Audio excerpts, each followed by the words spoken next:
I'll risk it for you.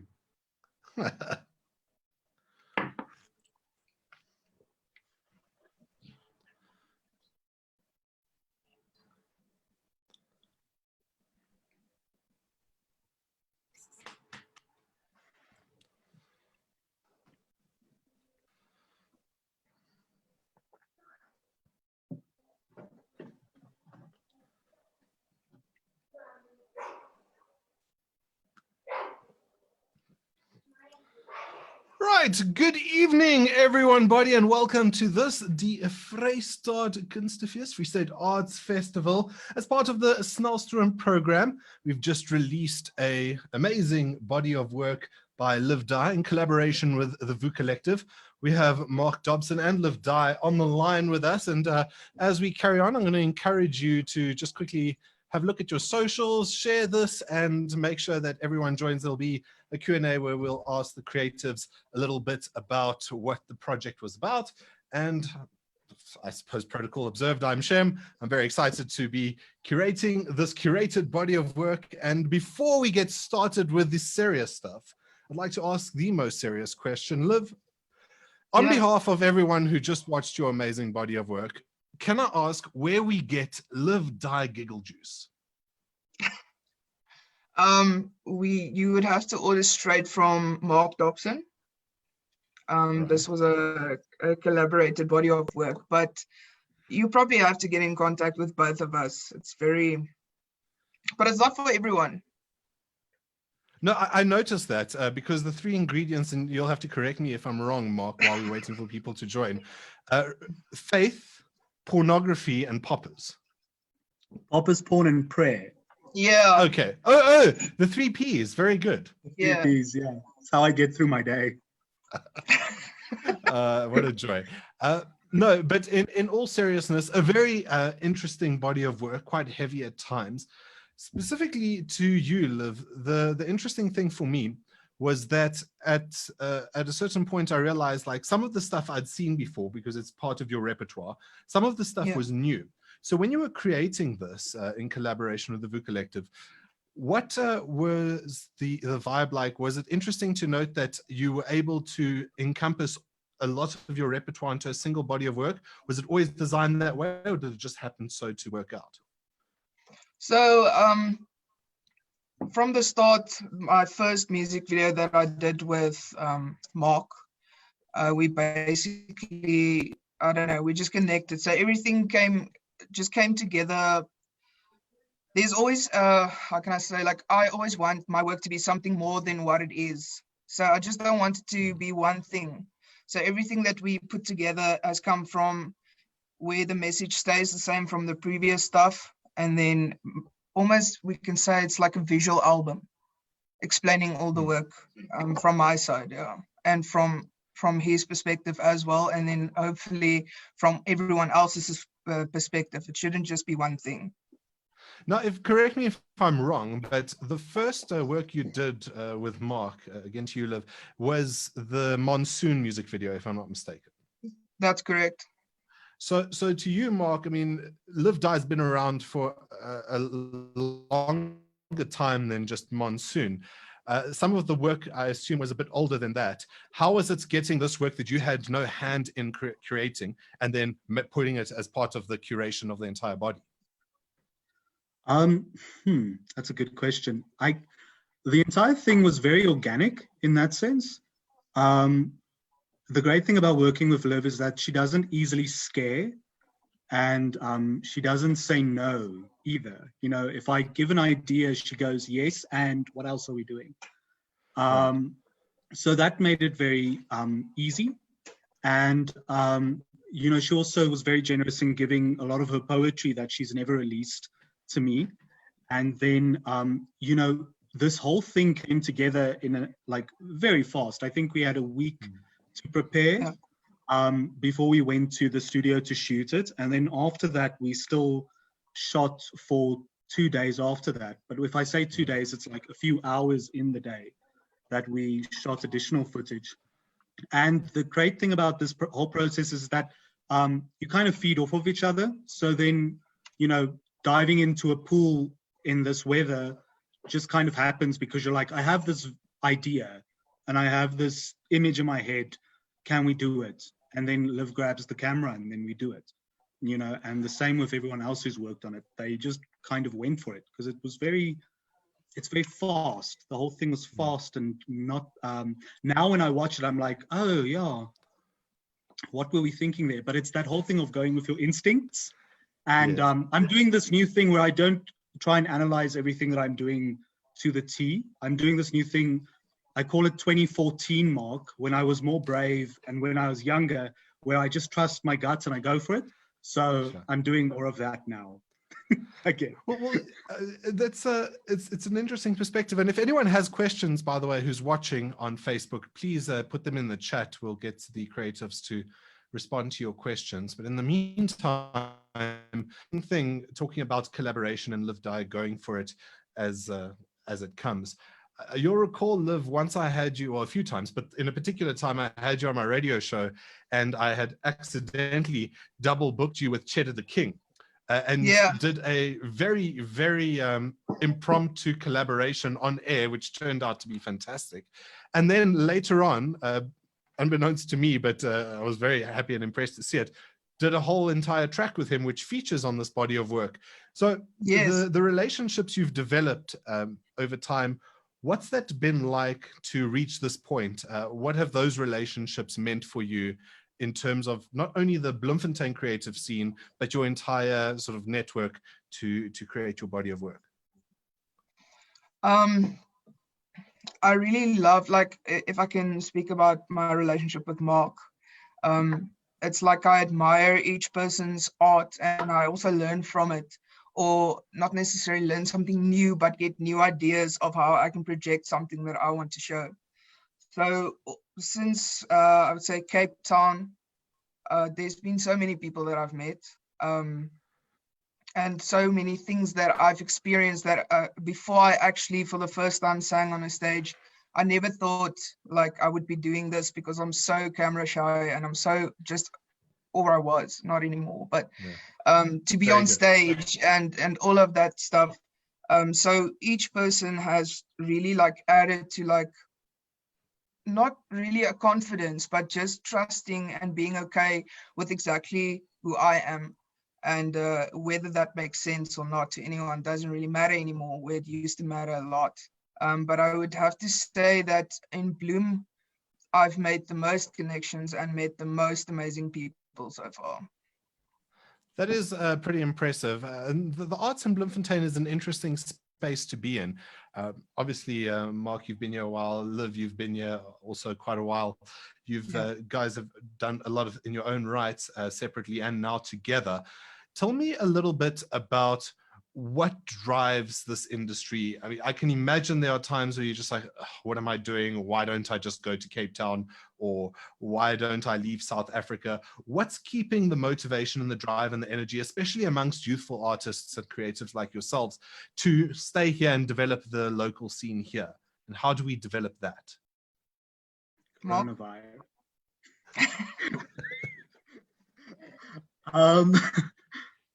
Richard, it's a very interesting question, and it's something, I mean, I've left Bloem and I've always come back, and there is a strange power here that I've always said the weird thing is that I'll leave, and then as soon as I get back, Bloem kind of ropes me back in, because I think when you're here, you just see opportunity around every corner, and there is this weird energy that, you know, I mean, we created this entire thing on zero budget.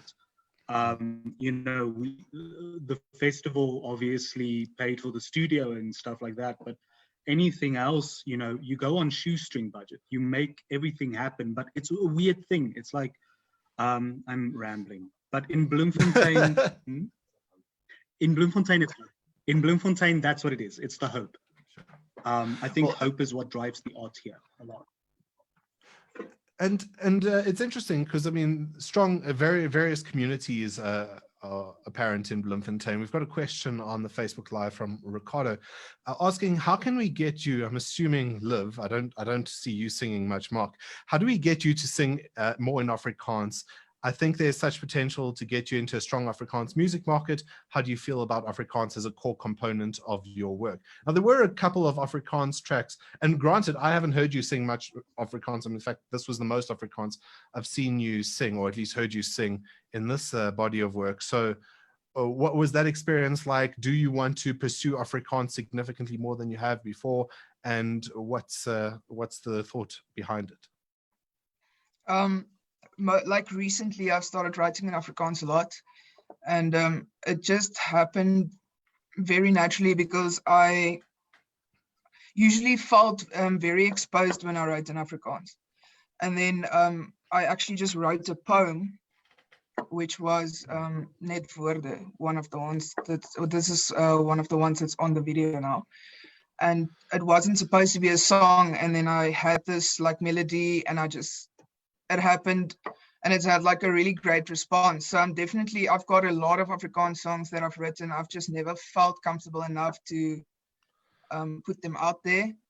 And in the beginning of my writing experience, it was easier for me to write in English than in Afrikaans, which is, I don't know why, because I am Afrikaans. But I'm definitely, there's more there's more Afrikaans coming, yeah, a lot more. Well, looking forward to that, and potentially another vernacular, possibly too. I look forward to seeing what expands in your repertoire. But you mentioned an interesting thing a little earlier about you being nervous to be on stage. And Liv, I've seen you on stage before. A lot of us have, and particularly enjoyed it. And now it's interesting times because now you can't be on stage as you overcome your fear of being on stage. What's the transition been like in these COVID times as a performing artist to move onto sort of this online, putting your work out there? It was a huge adjustment. I feel like it was even more nerve-wracking to go and perform like live on Facebook or so on, which I did with Corona concerts. It was a very different experience. It was so nerve-wracking because you don't really get immediate feedback. There's no one like maybe singing along or people making noise in the background. It's very quiet around yourself. It's just you. And I mean, there is the comments and stuff, but it's not an instant thing. So it was a very nerve-wracking transition, but it kind of made me used to cameras now. So I don't think I'll ever be used to it, but just more comfortable. Sure. And this is an interesting question because I suppose it cuts both ways. Mark, you were the guy behind the scenes that put all this together. In the instance of a live shoot, I mean, you would probably be doing the thing, you would just have less time, the same thing. What's the difference been like to produce this body of work in these times as it would have been in normal non-Rona 2020 times? I think we'd have more cast members in the piece at the end of the day in the recording. So there are those constraints. There are time constraints as well, and also logistical constraints. You can't go everywhere like you would want to. But I think when it comes to having constraints in any kind of art form, that makes you innovative, and it makes you think outside of the box, and it makes you work almost harder to achieve what you're trying to achieve. And yeah, I don't know. I think if there wasn't a lockdown, this would look a lot differently. Sure. Yeah. But this is interesting because as tech develops, I mean, I can imagine that this is going to start looking towards virtual reality. And even if there wasn't a lockdown, technology is going to have a significant influence on the manner in which we portray artistry, for lack of a better term. Where do you see this going now that we've had this, as in times of war, technology progresses. Now in times of crisis, the arts have to progress in certain ways. So even when we come out of this, is this probably going to be somewhere looking towards the new normal? We're going to go back to where it was. What would your preference be in terms of, you know, you've done this, do you want to keep doing things like this, or do you want it to change back to how it was? You or me? I think you. Okay. I'll put it, I'd like to hear both answers, quite frankly. So for me, what we've done with Live Now is the reaction against, the pandemic and what we're facing. And then with this show, I mean, in my head, I've already mapped out the physical theatre show that we can do after we can all go back to venues. I've already thought of ways that we can translate everything we've done on screen to a physical performance venue. So I think, but it is nice to, in a sense, work in this way. Film is also very liberating in the fact that there's almost more room for mistakes because you can just edit it out. If you work in theatre or with live performance in general, there is no room for mistake. But sometimes through the mistakes, you learn something new and you kind of gain a different perspective, and then a new idea comes from it, if that makes sense. So I like both. All right. Liv? Yeah.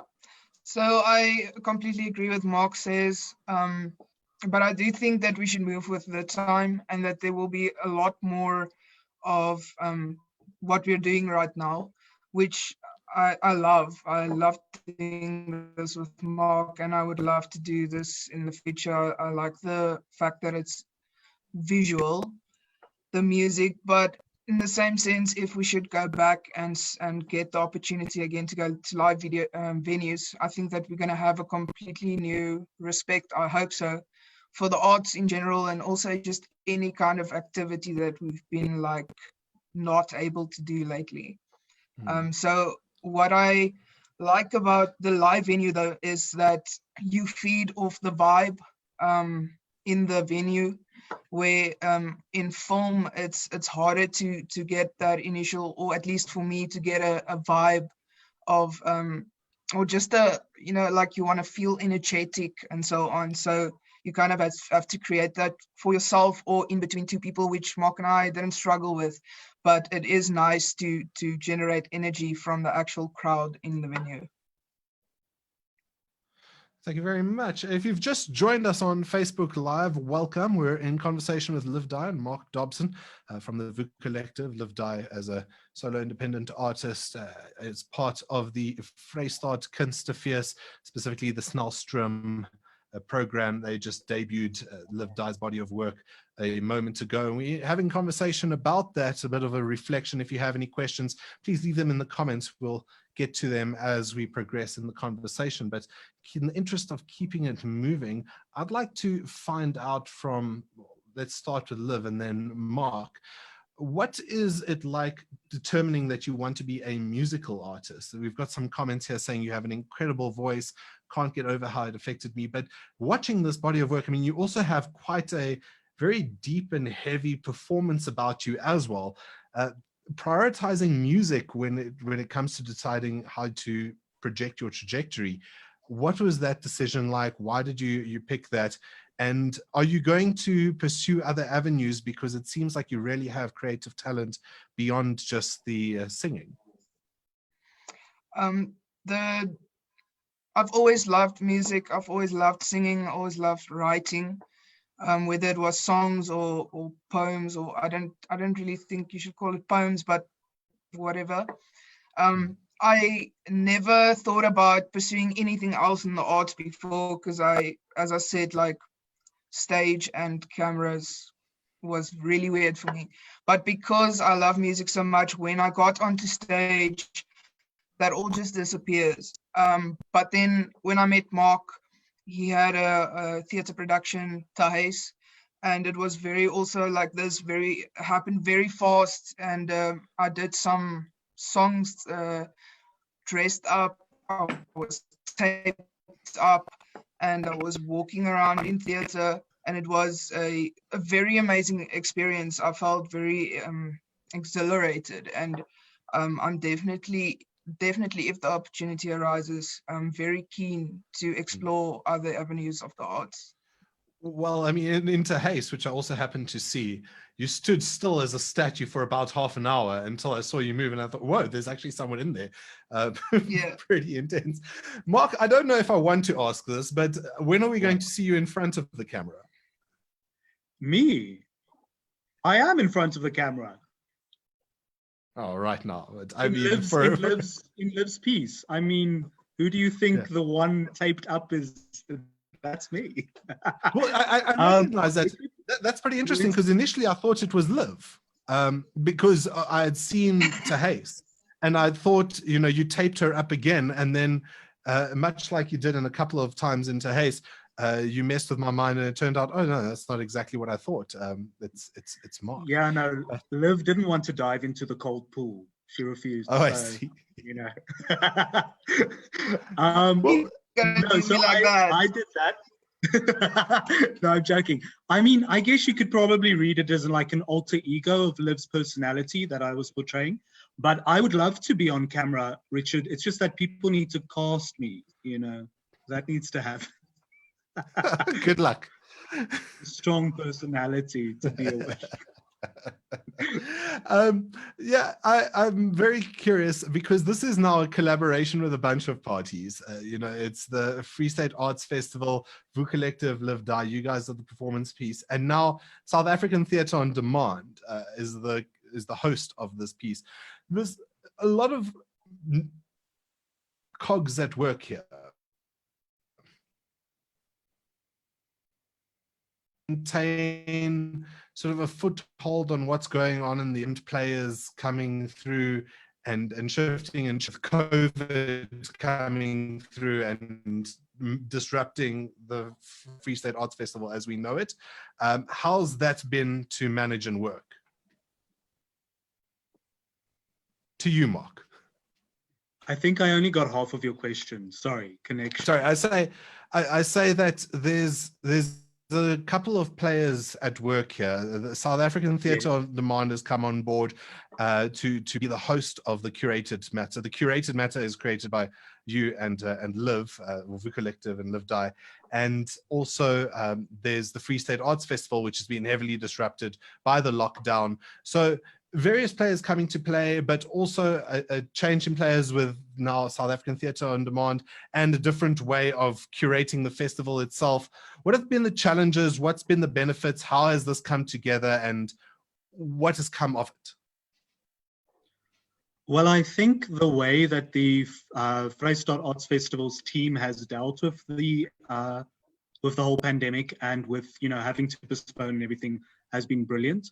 I mean, they were really leading the way after the lockdown, or when the lockdown happened. They were the first to have online talks of all the other festivals and to start creating game plans and everything. And the great thing, but I will always say this, is that the festival is always ready to take risks, and they're always ready to work with young artists and young companies. That's the great thing about Ricardo as well. He surrounds himself with people that are very good at their jobs, and then with his vision and stuff, they go forward. So I think the way the festival is handling it and creating more platforms is brilliant. Yeah.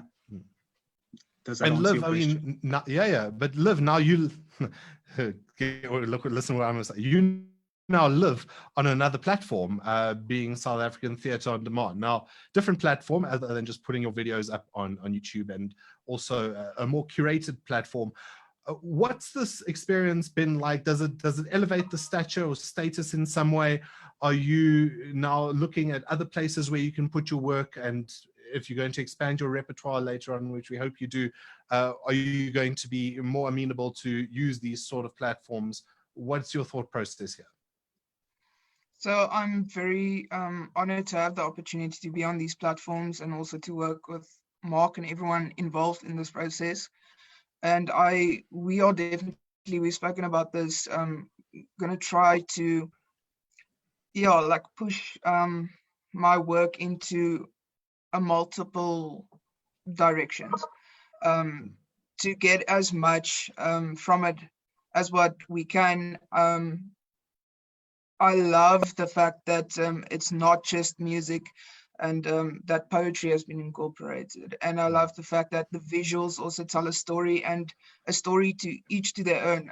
We're not telling you what to see there or how it should make you feel, because even for me and Mark ourselves, we have different meanings even in some of the visuals. and some of the poems and some of the music. So I'm definitely going to try and get onto other platforms like these.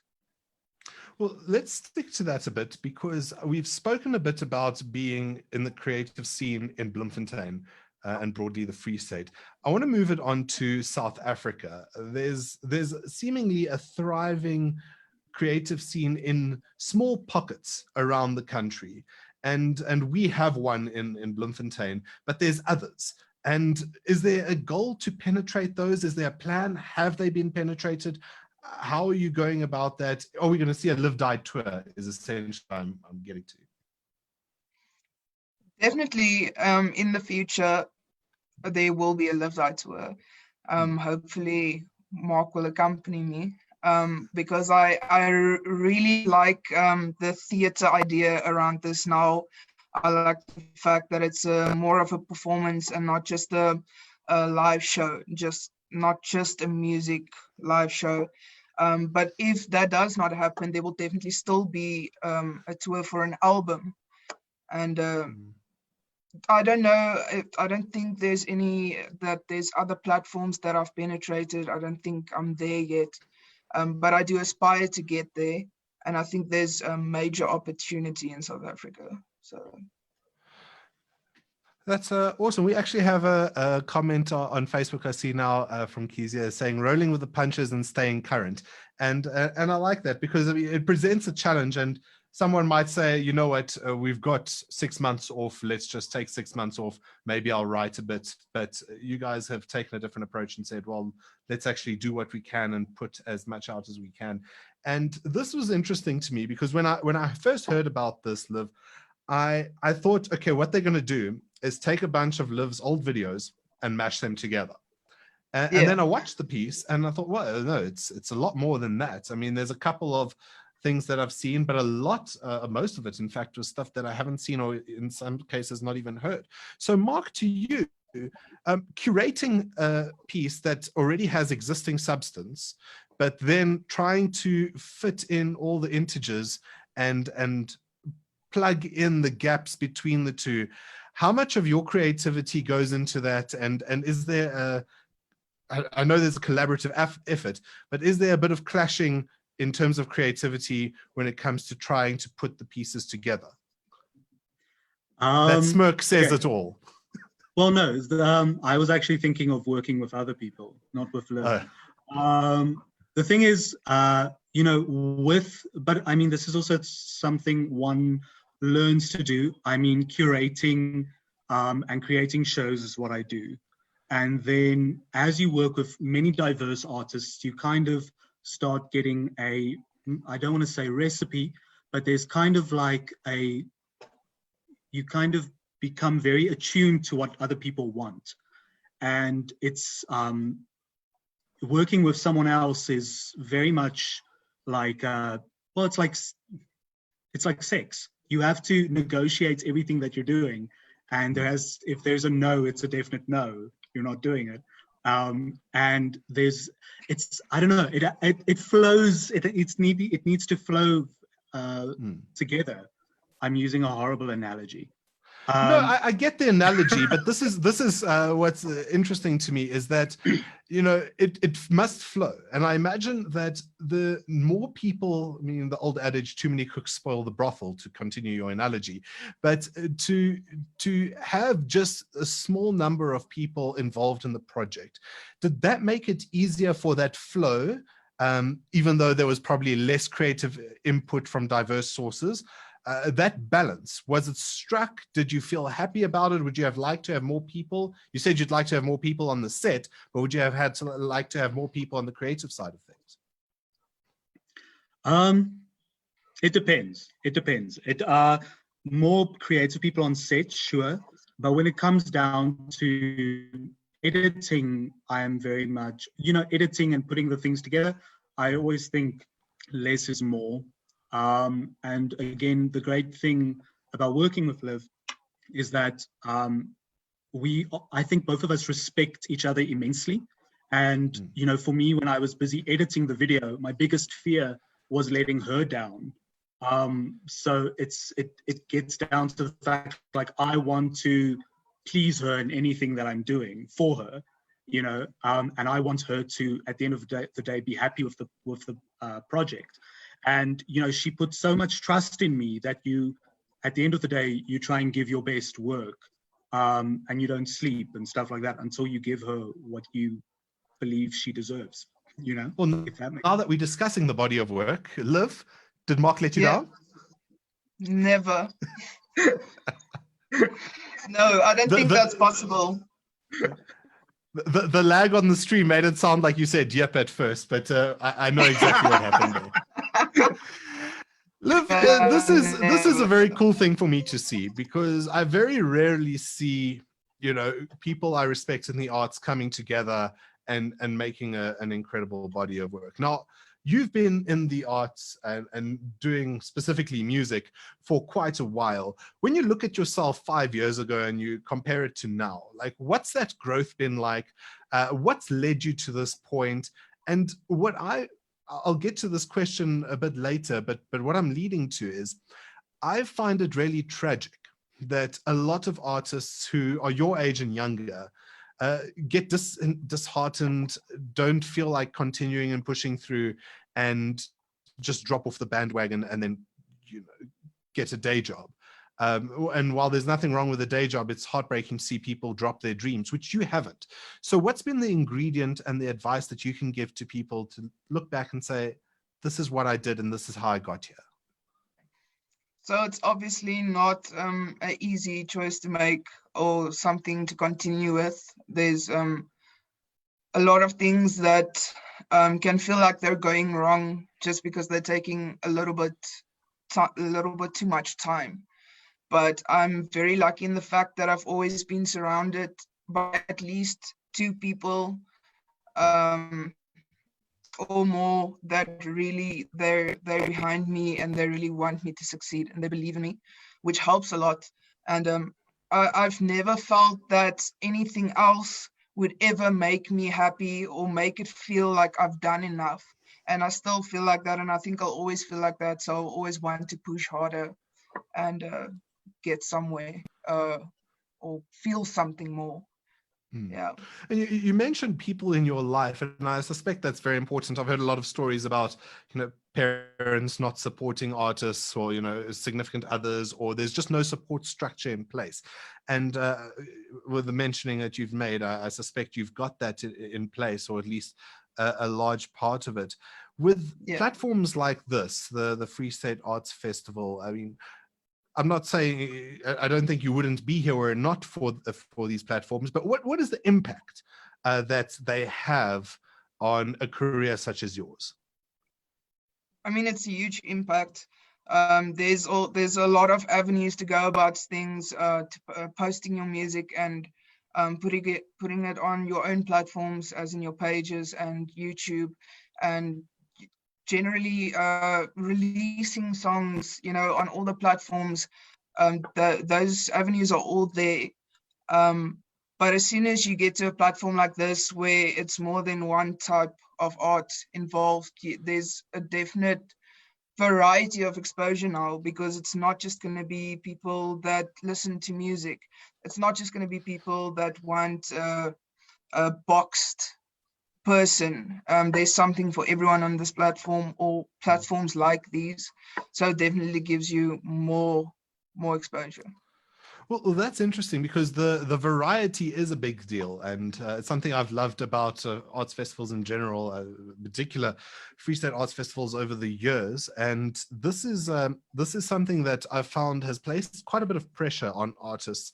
To you, Mark, and then to Liv, in terms of distinguishing yourself, making content that's different from what people are used to, what's that pressure like, and how do you respond to it? Like, if we're honest, I mean, I've not seen anything like this before.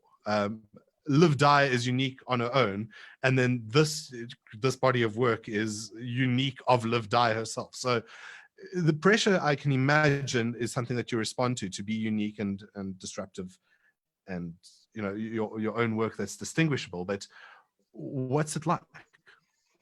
I'm probably going to be disappointing, but I don't feel pressure to be unique or to be different. I just want to make work that I want to see or that I like. I don't really, if people think it's too weird, then watch something else. I don't know. For me, the reason I started making the kind of theater I made is because I wanted to see it in my community, and I wasn't seeing it, and no one was bringing it here. No one was touring it. So I was just like, okay, but then I'll put someone in a weird looking mask and do some weird stuff with them on stage, and I'll like it.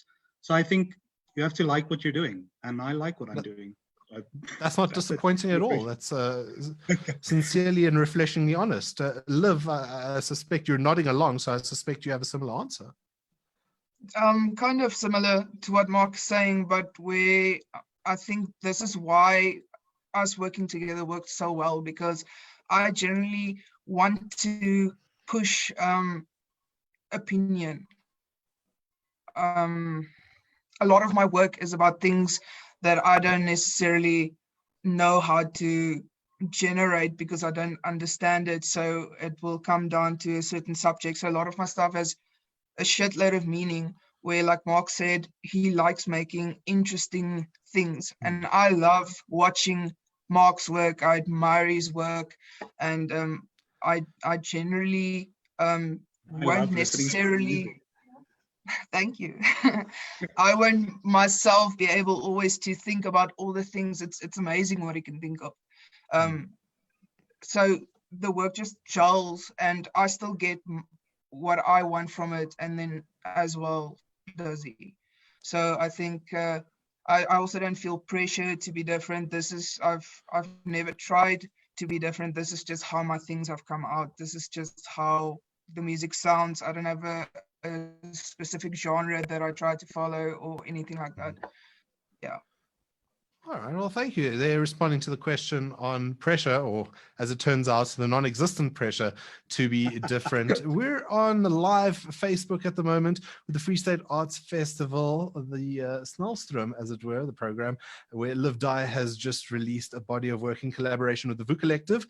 It's available online at South African Theatre on Demand. If you'd like to go and purchase a viewing there, you can purchase it for 48 hours. And we're answering questions. So if you have any questions, now's your opportunity to ask on the comments on the Facebook live stream to either Mark or Liv, or to both, in fact. And as we're asking questions to both, how about I do another one? Lady, gentlemen, what I find particularly interesting about this is your connection of the color scheme to the vocal. And I don't know if this was deliberate, but there was a lot of emphasis in red that had a very deep impact in the art. And the deepness of Liv's voice, I don't mean deep vocally, I mean the deepness of how much it cuts into one, is the collaboration between the color and the sound is fantastic. And that's been a continuing theme, Liv, in your recent work. Is that a deliberate thing, or is that something that just happened? I'm not really sure if it was deliberate. We'll have to ask Mark. I don't know. Mark? I guess we're referring to the color red. So a lot of the pieces in the video that in the film that we've made is they're all inspired in some way by artworks, right? That I saw and that I showed Liv and that we liked, both of us. And the color red is just it's a primary color, and it can mean so many different things. You know, passion, sadness, communism, all of those things. And red in general, I think it's Kanye West. Yeah, it's Kanye West. He's at this stage, he's doing musical performances where they just do everything in red light. And apparently it awakens more feelings in the viewer. So it's also that color theory, playing with that and seeing if it actually does evoke emotion. For me, in theater, I hate a red light. Whenever someone puts a red light on stage, I cringe and I want to die. Because but for a very long time, the only light I wanted to have on a theater stage was an open white. And now that I'm becoming older, different colors are really appealing. And I guess I'm just in a red stage where I really like the color red. Maybe it's because I lived in China for a year. I don't know. I'm not going to ask you to pursue that line of thought, but thank you. Liv, Liv, the creativity, it really astounds me. It's pretty evocative, and this is something that not many people develop, especially at a young level. What was the inspiration? I assume, like going through high school, learning the language, words in colorful art forms. How did you get this good? Talent. I didn't hear half of that. What was the question? You're just really talented. That's what he was saying. You're brilliant. I love the skill, but the words that really evoke, the words that you use really evoke a lot of emotion. And that's just without the visuals. And when you start to include the visuals, I mean, it's compounded. But just on the words, the poetry, the music alone, you've got a strong skill of evoking emotion. Was that in school? Did you learn about that using flowery language? How did you get this good? No, not at all. I think I did like one, I don't know what it's called in English, like debut, when I was like in grade 3, and I sucked at it. Like, it was crazy embarrassing. But basically what happens with that experience is that I never really know what I write about until I write it. So it's very, it's just very honest. Everything that I write is very honest to myself, which I think then maybe is why generally it's deep and yeah. Well, honesty is a difficult concept in the arts because a lot of the musicians, people who put a body of work out, that when you see it, it draws and drags a lot out of you. It's how have you managed that, especially in these very difficult times, to be able to put yourself out there and take potential criticism? I think I like criticism because then you're talking about it. So that really doesn't bother me at all. Okay, so you don't find it emotionally taxing to be sincere and genuine and put yourself out there in your work? For myself, it does. Sometimes it can make me feel emotional, especially if I do it live, a song or something like that. But I don't really think that what I'm saying or what I'm singing about is necessarily going to mean exactly the same to you as what it does to me.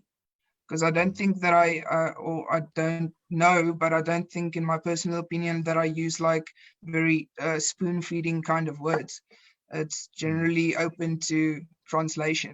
So, yeah. Well, that's a difficult thing then for Mark, because you have to then take what could be ambiguous wording and language and, apply that in how you curate the work and then make sure that the right message comes out. So Mark, I mean, with all that ambiguity, how have you been able to put this together? Well, I think I just started it any way I usually start a project, and it's through images.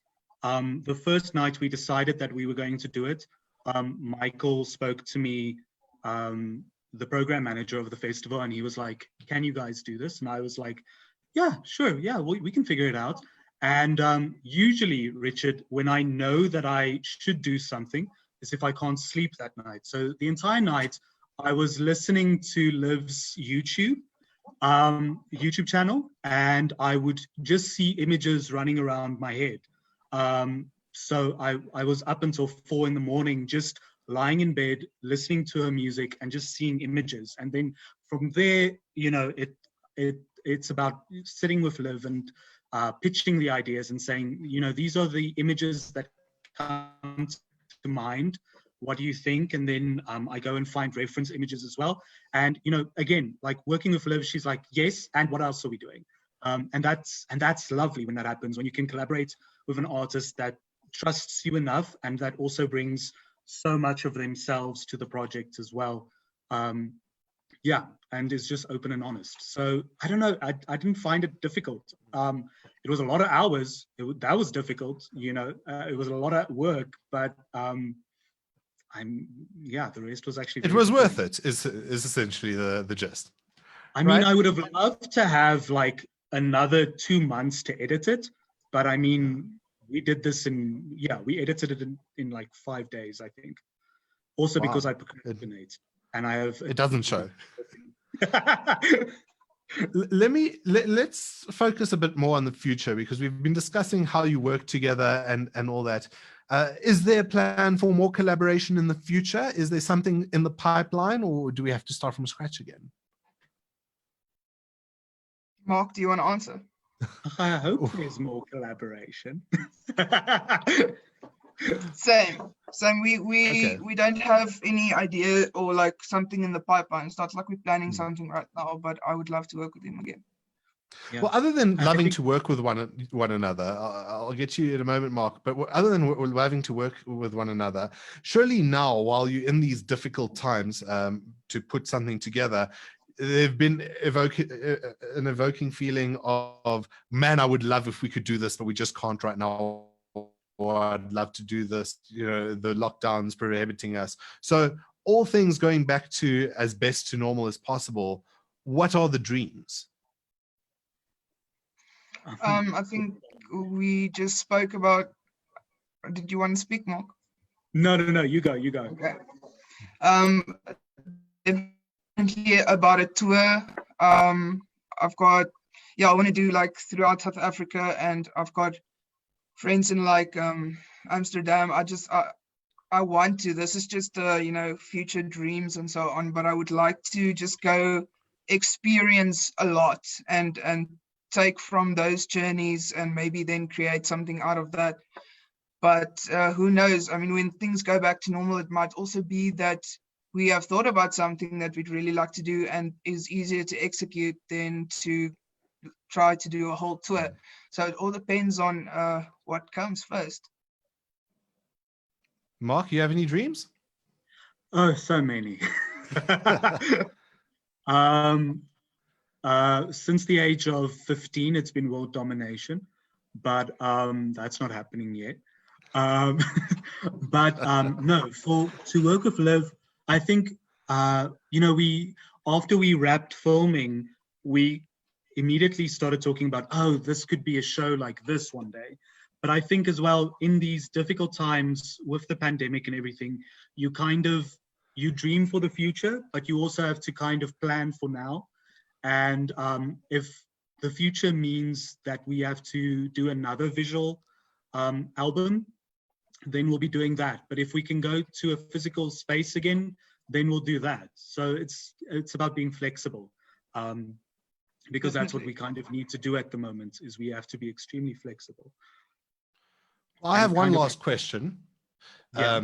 In the interest of being flexible, though, before I ask, I'm going to invite, if anyone has questions on Facebook Live at the moment, you feel free to ask them in the comments. We'll get them answered before we head on off. But as those questions are going to come in, my last question is to both, we'll start with Mark and then Liv. It is premiere day. We've premiered your work. How does one celebrate today? I'm going to Burger King after this. Wear a mask. Yes, there's nothing else. Yourself, Liv? I mean, Burger King sounds good. I suppose I could also go to Burger King. We'll see you then in a moment. That's it. No, there are no further questions coming through on Facebook, so I'm going to say thank you very much to Mark and Liv, dropping an amazing body of work here on on the Vrystaat Art Festival, as in collaboration with South African Theatre on Demand. Lady Gent, appreciate your time, appreciate you answering some interesting questions with the typical flair that defines both Mark and Liv. And we look forward to seeing the next big body of work coming out of a collaboration and of you individually. Definitely. Thank you, Rick. Thank you. All right. Don't forget, you can get your tickets at South Africa Theatre on Demand. The link is on the Facebook comments as well as in the body and our Facebook page. And you should go and check out not only this piece of work by Liv Die and the Vukallective, but everything that's available at South African Theatre on Demand, keeping the Vrystaat Arts Festival going and the arts, not only in the Free State, but around South Africa and indeed the world, alive during these difficult times, as well as keeping us entertained and smiling. Thanks so much for joining, and we look forward to seeing you at the next Q&A right here on Facebook through the Vrystaat Arts Festival Facebook page.